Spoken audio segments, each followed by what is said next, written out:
The decision by the grand jury to indict just one of the three officers on those three counts of wanton endangerment in the first degree, that really means that this police officer was indicted not for anything causing the death of Breonna Taylor. He was indicted for endangering the actual neighbors of Breonna Taylor, for shooting blindly through the walls of that neighboring apartment and endangering whoever was in the vicinity. That's what he is being indicted for. The two officers who actually were involved in shooting at least towards Breonna Taylor, there's still some debate in the investigation as to which bullet actually hit Breonna Taylor and was resulted in her death. But those two officers involved in Breonna Taylor's death were actually not indicted. And that is because the prosecutors say that they acted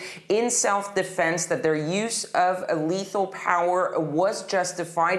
This because Breonna Taylor's boyfriend at the time is said to have shot first at the police, one shot fired towards the police. That was enough to justify, in the eyes of the police department, their retaliation and they opening fire against Breonna Taylor. So those two things are something that protesters and the family of Breonna Taylor have been widely criticizing, saying that this is simply not enough. And the fact that one police officer is indicted for simply shooting in an apartment without hurting anyone, and those who actually are responsible for the death of Breonna Taylor are not being indicted. Now, protests did erupt almost immediately after that decision in Louisville, Kentucky, of course, but also across the United States. And those protests have already turned violent in some instances.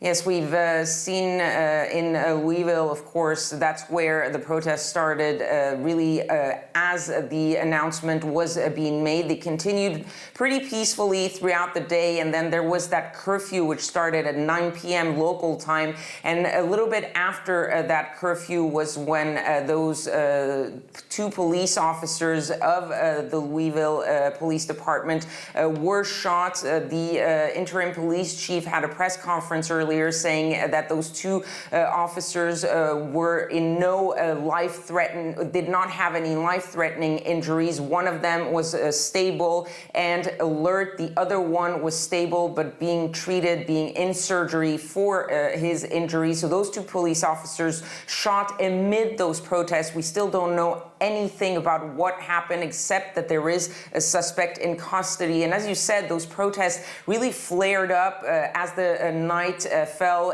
throughout the United States. We saw hundreds of people in New York, in Atlanta, in Chicago, and right here in Washington, D.C. The protest actually came by really just around the block from where I live in the center of Washington, D.C. I went out to see a little bit what the scene was. About 100, 200 people, mostly peaceful, a lot of police presence because everyone here is worried about what could happen next. There were clashes a little bit down the road here in Washington, D.C., but things got under control very quickly, and the protesters simply made a big loop starting from the White House, going around the city of Washington, and then ending back up at the White House. And of course, everyone hoping here that this violence will not continue tonight.